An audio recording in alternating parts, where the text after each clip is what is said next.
El licenciado José Ozores no ha llenado esta hojita que está aquí. Él es un profesional, lo conozco hace muchos años, es muy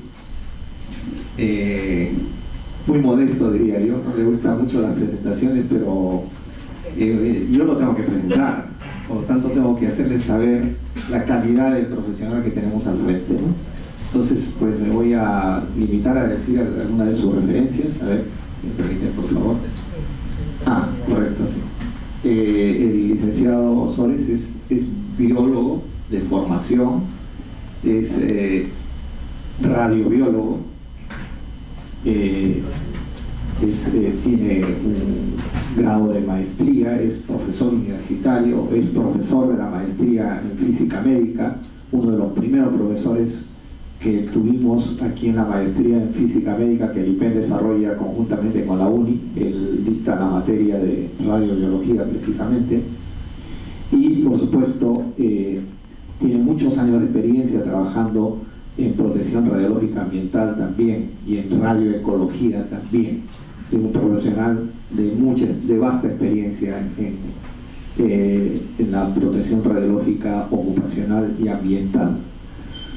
El licenciado Ozores nos va a exponer un tema denominado Importancia del control radiológico de las industrias TENOR para la salud pública. Dejo con ustedes en el uso de la palabra al licenciado José Ozores. Bueno, muchas gracias, profesor. Se ve que ya me conoce buen tiempo. Quería agradecer a todos por su asistencia, ¿no?, por el interés de conocer las actividades que desarrollamos en nuestra institución.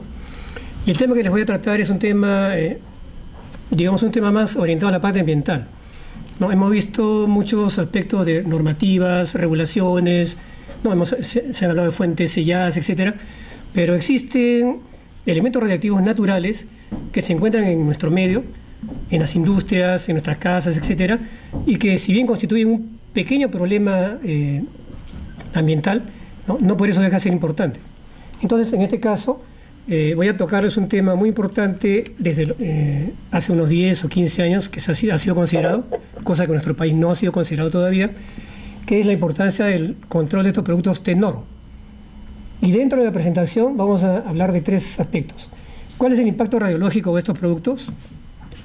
¿Cuáles son los efectos biológicos? ¿Y cuáles son los métodos de muestreo y medición? La siguiente, por favor. Bien, ustedes habrán visto que en algunas tuberías de los desagües, tuberías industriales, hay una especie de sarro, ¿no? No sé cómo se ve. Bueno.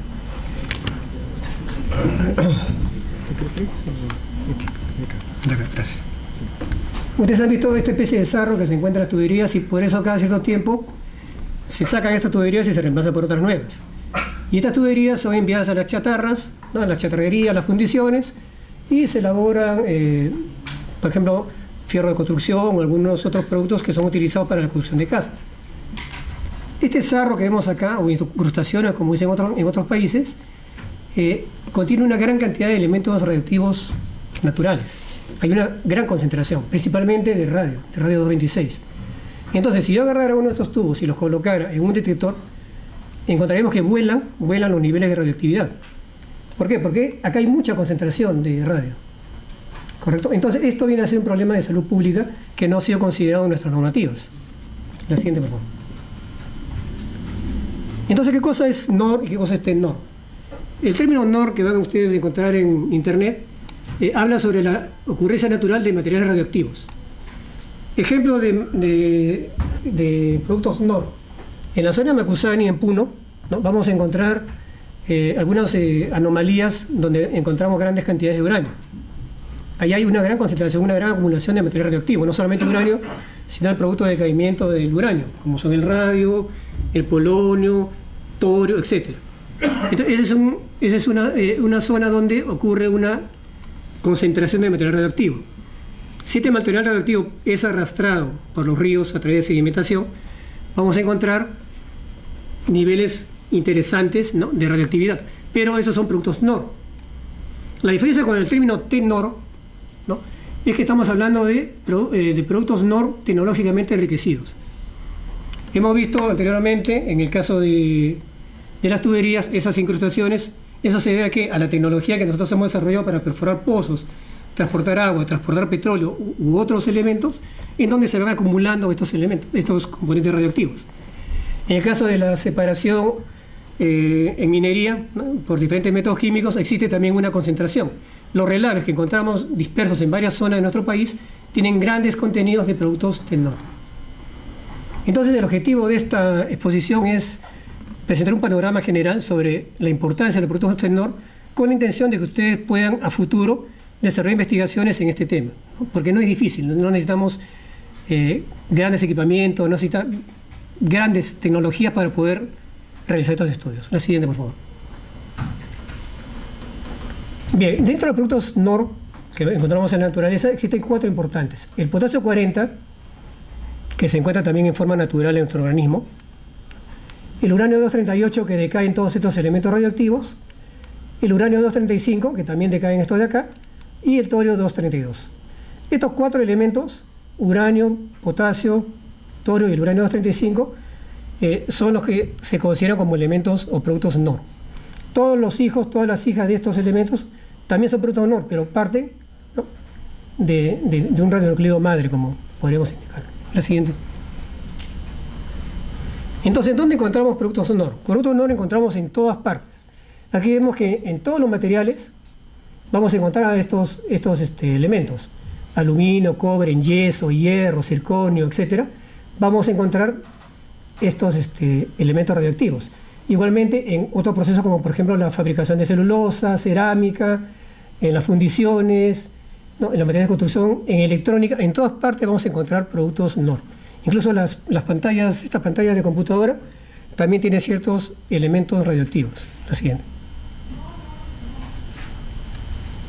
Aquí vemos algunos ejemplos de la Comunidad Europea, como por ejemplo en las centrales térmicas de carbón, ¿no? Cómo se enriquece, o sea, cómo se incrementa el contenido de ciertos elementos, el uranio, el radio, el plomo, etc.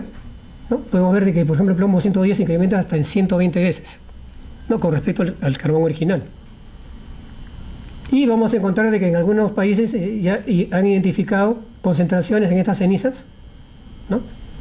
En donde el uranio es uno de los elementos más predominantes en el caso de Hungría. La siguiente.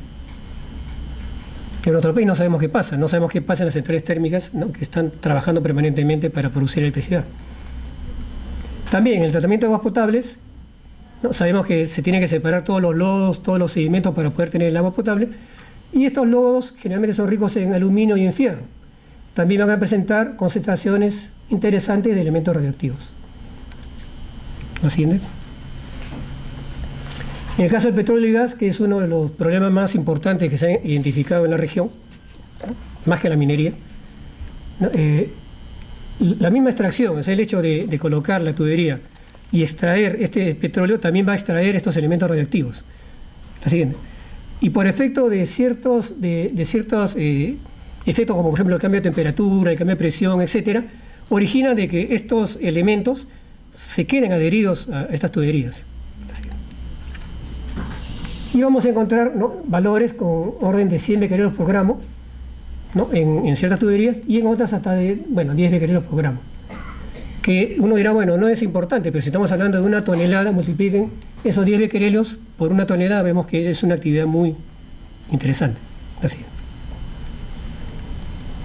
Entonces acá vemos algunas tasas de dosis, ¿no? Tasas de exposición, con respecto a algunas componentes del sistema de producción de petróleo.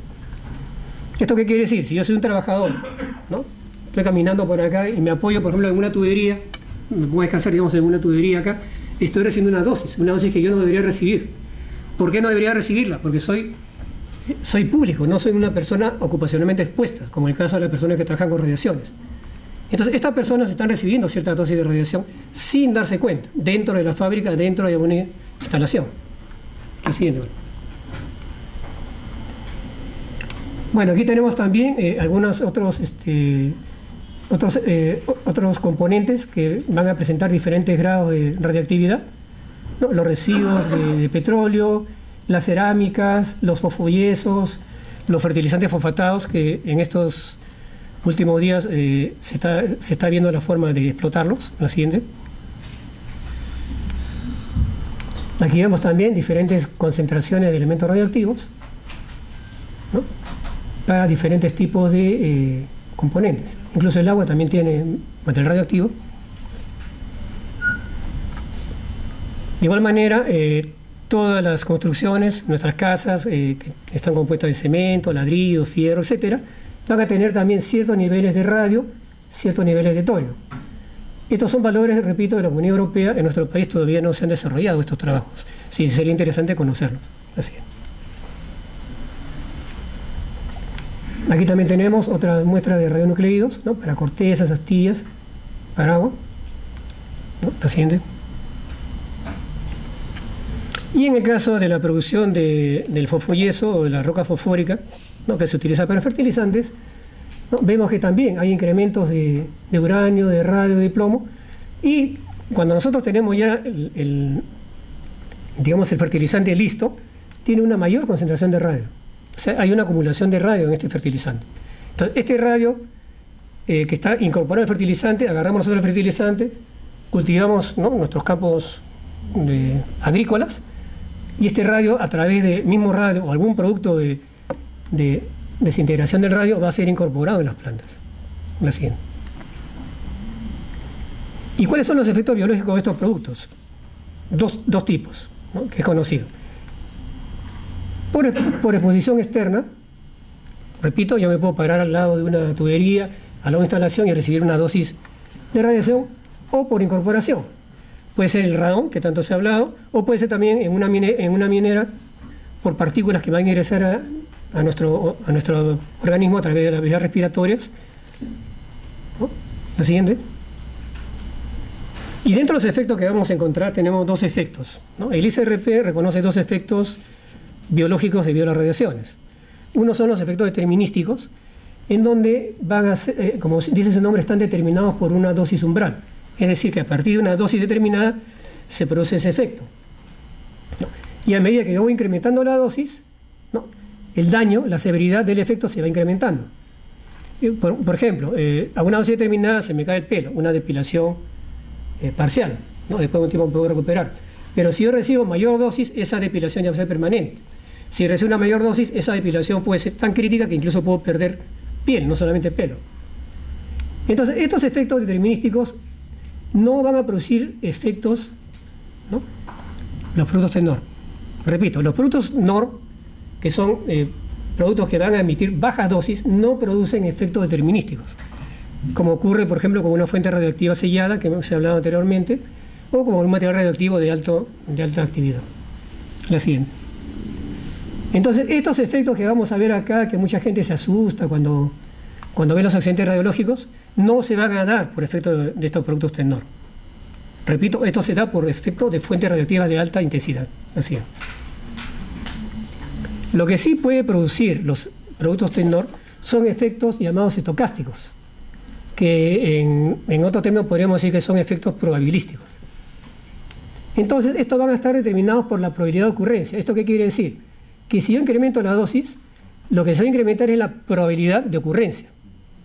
Es una probabilidad, no significa que la persona va a tener cáncer, ¿no? Yo, por ejemplo, discrepo con un colega que dijo que si uno ingiere radón en 5 a 25 años va a tener cáncer. No, se incrementa la probabilidad de ocurrencia de cáncer. Pero puede ser que esa persona ingiere y pase 50 años y no haga cáncer. Es cuestión de probabilidades, ¿correcto? Estos productos TENOR sí van a producir efectos de tipo estocástico, porque estamos hablando de dosis bajas. A diferencia de un efecto no estocástico, en donde se requiere una dosis umbral, este no requiere dosis umbral. O sea, puede haber una dosis mínima, insignificante, que puede tener un riesgo de probabilidad de ocurrencia de cáncer o algún efecto de tipo estocástico. La siguiente. Entonces, dentro de la secuencia, ¿no?, de los efectos biológicos de las radiaciones, vamos a ver de que cuando el ADN es afectado por esta radiación, ¿no?, va a producir una mutación no letal y va a producir, ¿qué cosa? O un cáncer, que es el efecto más evidente reconocido internacionalmente, o una anomalía hereditaria. No va a presentar, repito, patologías celulares, no van a haber muertes de células, no vamos a encontrar necrosis por efecto de un producto TENOR. Lo que sí podemos encontrar, repito, son efectos de tipo estocástico, como por ejemplo estos. Cáncer de pulmón, se puede presentar cáncer de pulmón en personas que van a incorporar estos elementos radioactivos, cáncer de piel, por efecto de la exposición a bajos niveles de dosis, y anomalías inmunológicas.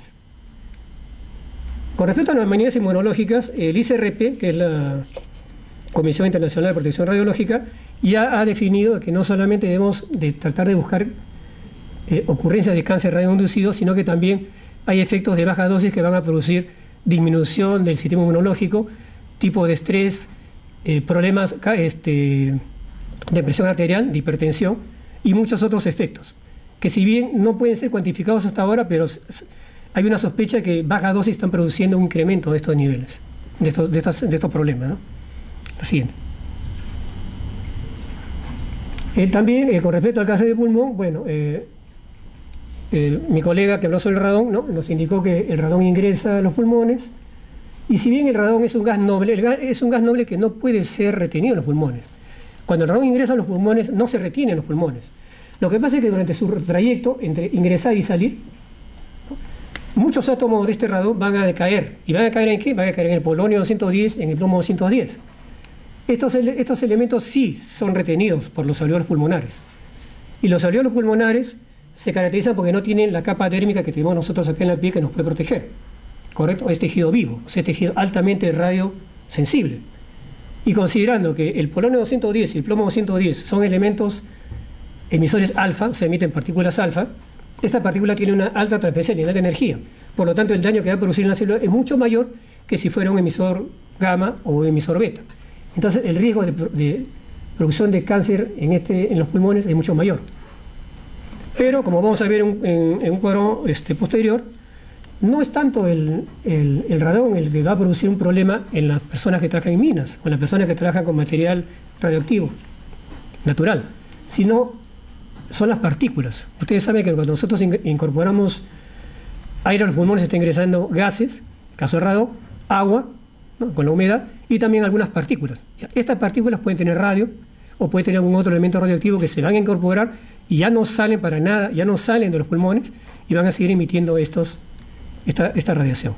La siguiente. Entonces vemos, por ejemplo, de que ya se han hecho muchos estudios sobre el riesgo del cigarrillo. Muchos dicen, no, que el cigarrillo me produce cáncer y si yo dejo de fumar, voy a evitar el cáncer. En cierto modo es correcto, pero no es por el tabaco. O sea, no es que el tabaco produzca el cáncer. No es tampoco que la ceniza de ese tabaco produzca el cáncer. El problema está de que se ha encontrado de que los cigarrillos tienen un alto contenido de polonio.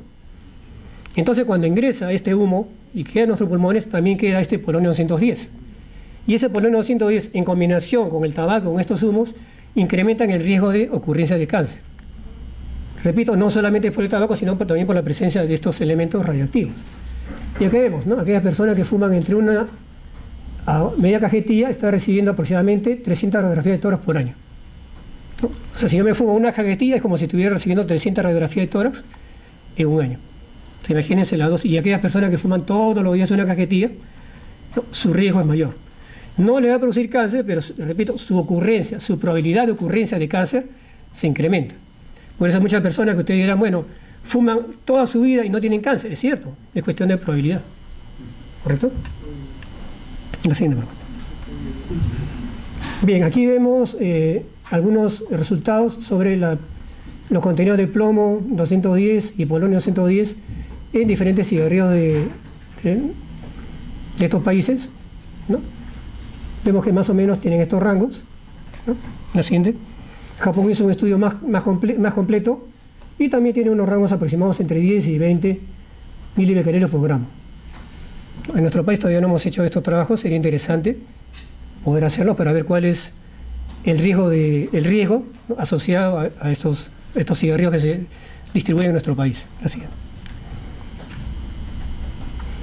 Bien, con respecto también a la presencia o a la vida en minas, ¿no? Muchos dicen que las minas también son una fuente importante de productos TENOR. Es cierto, cuando uno está haciendo una excavación, está sacando al medio ambiente materiales radioactivos naturales. Aquí se ha hecho un estudio, ¿no?, sobre el riesgo de cánceres fatales para personas que viven cerca a minas superficiales, o sea, que hay minas de tajo abierto, o personas que viven cerca a minas, ¿no?, subterráneas. O sea, se han hecho estudios en poblaciones que viven cerca a estas minas y vemos, ¿no?, de que el riesgo de cáncer con respecto a 1 año, 30 años o durante todo el tiempo de su vida es variable, pero vemos que hay un riesgo de cáncer, ¿correcto? Significa que aquellas personas que están viviendo cerca de una mina, digamos cerca de una mina de uranio o cerca de cualquier mina común y corriente, ¿no?, va a tener un riesgo mayor de presencia de cáncer. Pero repito, riesgo, no es que va a tener cáncer. La siguiente. Bueno, esta no se observa muy bien, pero también acá, este es un estudio sobre la relación que existe entre el material radioactivo, ¿no?, con la presencia de arsénico en algunas zonas, ¿no? Pero lamentablemente, bueno, no se ve bien. La siguiente. Bien, acá también debemos ver, este es un estudio que se ha realizado en trabajadores mineros, ¿no?, de diferentes tipos de actividades, y vemos de que el punto más importante de exposición para las personas que trabajan en una mina no es tanto la incorporación de material radioactivo, sino es la exposición. El hecho de estar dentro de una mina y estar recibiendo una dosis de radiación debido a los elementos radioactivos naturales que se encuentran en la roca es muy alta. Aquí vemos, ¿no?, que la dosis debido a exposición, estamos hablando de un 97%, 95%, 98%, es mucho mayor. Y el exceso de riesgo de cáncer, ¿no?, también es mayor, ¿correcto? Luego viene la inhalación, que también es muy importante, ¿correcto? Y el radón está también considerado, pero no tanto como la exposición. Entonces, si yo tengo trabajadores que andan dentro de una mina, me interesa más ver cuál es su tasa de exposición antes que su incorporación de radón. Repito, ¿por qué? Porque está recibiendo una dosis importante debido a fuentes externas.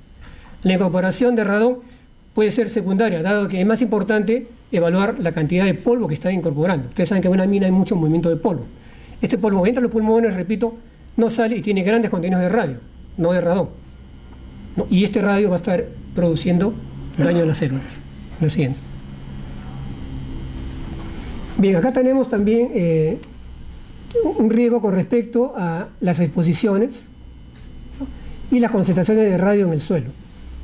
Por ejemplo, si nosotros estamos sobre un suelo, yo estoy parado sobre un suelo, que tiene 21.000 picocuries por gramo, y estoy durante un día, o sea, estoy parado un día sobre ese suelo, ¿no?, este es mi riesgo. Mi riesgo es 5 por 10 a la menos 4, un riesgo de cáncer. A medida que voy bajando, yo puedo permanecer más tiempo en esa zona. Estos, digamos, son los siguientes. Estos datos permiten establecer el tiempo que puede permanecer una persona o una población sobre un suelo que esté contaminado con radio, en este caso, ¿no?, y vemos que a medida que se incrementa la concentración de radio en el suelo, ¿no?, el riesgo es mucho mayor. No sé.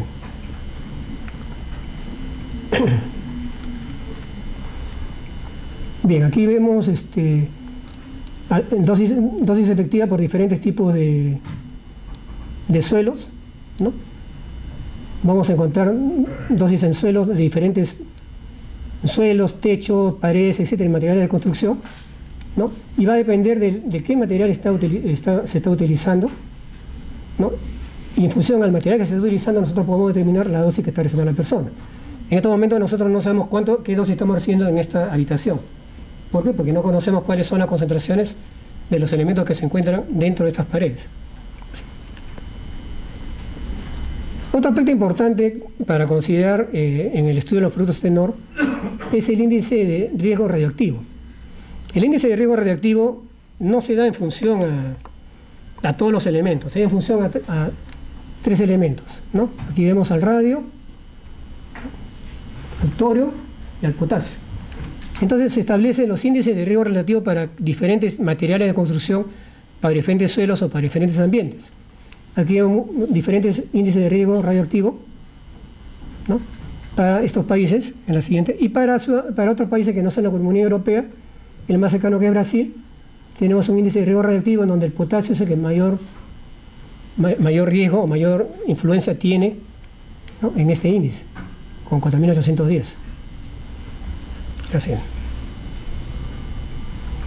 Bien, aquí tenemos también algunas concentraciones de radiactividad, ¿no?, que se van a encontrar en estos productos.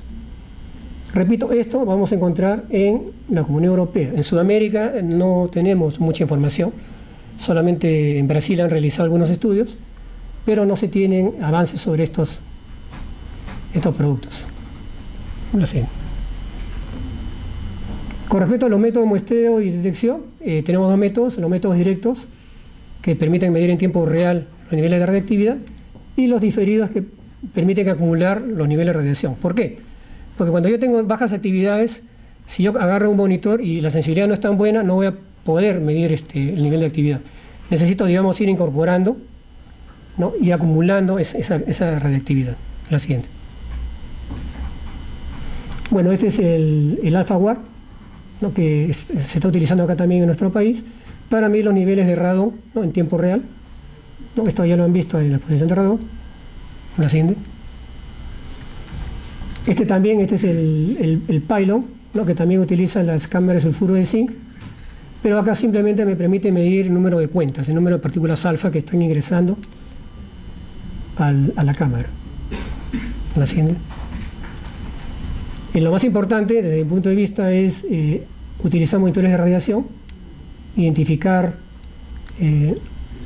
zonas, lugares donde pueda haber niveles de radiación. Sería interesante, por ejemplo, entrar a una industria y empezar a monitorear en dónde puedo encontrar. Quizá en una tubería encuentro niveles interesantes de radiación. No se han hecho esos trabajos. La siguiente. Podemos también utilizar muestreadores de aire que a través de filtro de carbono activado pueden retener estos materiales radioactivos, ¿no?, y pueden ser medidos en diferentes tipos de detectores. Puede ser un yoduro de sodio, ¿no? La siguiente. Y podemos identificar los elementos radioactivos que se van a encontrar en función a su nivel energético. Así. Tenemos también otros sistemas ya un poco más avanzados, más sofisticados, como es la espectrometría gamma de alta resolución, en donde nosotros colocamos la muestra dentro del sistema, o incluso podemos nosotros llevar el detector, no, al campo. Podemos irnos a algún lugar, a alguna fábrica, y poder hacer las mediciones in situ, ¿entiendes?, y poder identificar con mayor resolución los elementos radioactivos que están presentes en una muestra. Aquí podemos ver toda una gama de elementos radioactivos que están presentes en esta muestra de mineral. La siguiente. La huella de fisión también, ustedes han visto que se utilizan películas, ¿no? La siguiente. Y en función al tipo de película, nosotros podemos discernir, o sea, cada uno escoge su película, pero va a depender mucho de la cantidad en este caso, de radón que podamos encontrar. Si tengo mucho radón, me va a saturar. En este caso me saturaría este film. Tendría que trabajar con otro tipo de película. Así. Ahora, eso no quiere decir de que vamos a ir a estudiar todas las industrias, todas las minas, todos los suelos y empezar a sacar normativas sobre tenor y medida de protección radiológica, etc. Lo que nosotros tenemos que hacer primero es identificar cuáles son estos puntos de interés, porque no todo nuestro país va a ser de riesgo. Y para eso se establece el término de exenciones. ¿Esto qué quiere decir? De que vamos a encontrar suelos, o vamos a encontrar materiales NOR que van a tener ciertos niveles que estén, ¿no?, que estén por encima del fondo natural, pero que si no sobrepasan estos valores, se consideran elementos exentos. Una vez, por ejemplo, hace años tuvimos este problema que encontramos 1.5 becquerelios por gramo en una muestra de suelo. Y entonces, ¿qué hacemos? Son 1.500 becquerelios, es demasiado. Pero no es eso, lo que pasa es que ese 1.5 becquerelios es el fondo natural. Recién a partir del 1.5, si encuentro 2 o 3 o 4 becquerelios, recién yo debo tomar las acciones para solucionar este problema radiológico. Pero por debajo de ese 1.5 es simplemente natural. En el caso de Macusani, si yo voy a Macusani y tomo una muestra de suelo, voy a encontrar niveles altos de radioactividad. Eso ya lo hemos obtenido en algunos estudios. Y eso no quiere decir que voy a empezar a hacer todo un tratamiento de manejo de residuos radioactivos y todo, porque es suelo natural. Simplemente que los niveles de radioactividad son un poco más elevados. Cuando se incremente ese fondo, recién hay que tomar las medidas. Así. Bien, ¿y cuáles son las estrategias? A nivel regional se nos está pidiendo que elaboremos un plan nacional de tratamiento de estos productos de TENOR. O sea, tenemos que hacer un plan nacional. No tenemos ese plan nacional. Y entonces, ¿qué es lo que tenemos que hacer? En principio, las estrategias básicas son estas de acá. Tenemos que estudiar las industrias que generan materiales TENOR para determinar cuáles son estos residuos originados, cuáles son las industrias más importantes que pueden originar estos residuos TENOR. Un ejemplo, en el caso del petróleo, uno dice, bueno, el petróleo tiene un alto nivel de TENOR, es cierto, pero eso va a depender de dónde están realizando las excavaciones. O sea, nosotros no podemos aplicar una normativa para todas las industrias petroleras. ¿Por qué? Porque unas industrias petroleras van a trabajar sobre una zona que tiene alto nivel de radioactividad y otras petroleras sobre otra zona que tienen bajo nivel de radioactividad. Entonces tenemos que identificar cuáles son las zonas de mayor riesgo. ¿Correcto? Entonces, Entonces, para ello, ¿qué tenemos que hacer? Identificar y estudiar estos sitios que contienen los materiales TENOR, ¿no? Una vez que tengamos esta información, ¿no? Tenemos que proveer una guía para controlar las exposiciones y trabajar junto con otras organizaciones tratando este problema. Este problema es complicado porque yo pienso, ¿no? Si yo voy a la autoridad reguladora del IPEN, la autoridad reguladora quizás no tiene mucho interés en este aspecto. ¿Por qué? Porque la autoridad reguladora trabaja más con fuentes de exposición de alta intensidad, ¿correcto? Personas ocupacionalmente expuestas. Entonces quizá nuestra estrategia debería ser orientarnos al Ministerio de Salud, salud ambiental, salud ocupacional, ¿no? En donde personas que no son ocupacionalmente expuestas tengan un riesgo de tener algún daño o algún detrimento debido a estos materiales. Entonces acá lo que nosotros necesitamos primero es un relevamiento de todas las zonas. Entonces, en este caso nosotros necesitamos manos, necesitamos personas que estén interesadas en trabajar, en tomar muestras repito, de minería, muestras de petróleo, muestras de materiales de construcción de diferentes zonas del país, ¿no? Y empezar a evaluar cuáles son los niveles de radioactividad en esa zona. Eso permite hacer tesis, algunas publicaciones, ¿no? Y va a permitir contar con elementos objetivos con los cuales nosotros podemos ir al ministerio o a alguna autoridad. Miren, este es el problema y necesitamos una regulación o una normativa para solucionar este problema. Mientras tanto, no podemos ir a ninguna institución mientras no tengamos evidencias objetivas diciendo, acá está el problema. En estos momentos no sabemos cuál es el problema. Entonces, bueno, yo les pido a ustedes, si están interesados, escríbanos, ¿no? El IPEN tiene mucho interés en trabajar en estas investigaciones, ¿no? Y puede servirles para alguna tesis, repito, alguna publicación a futuro. Bueno, muchas gracias.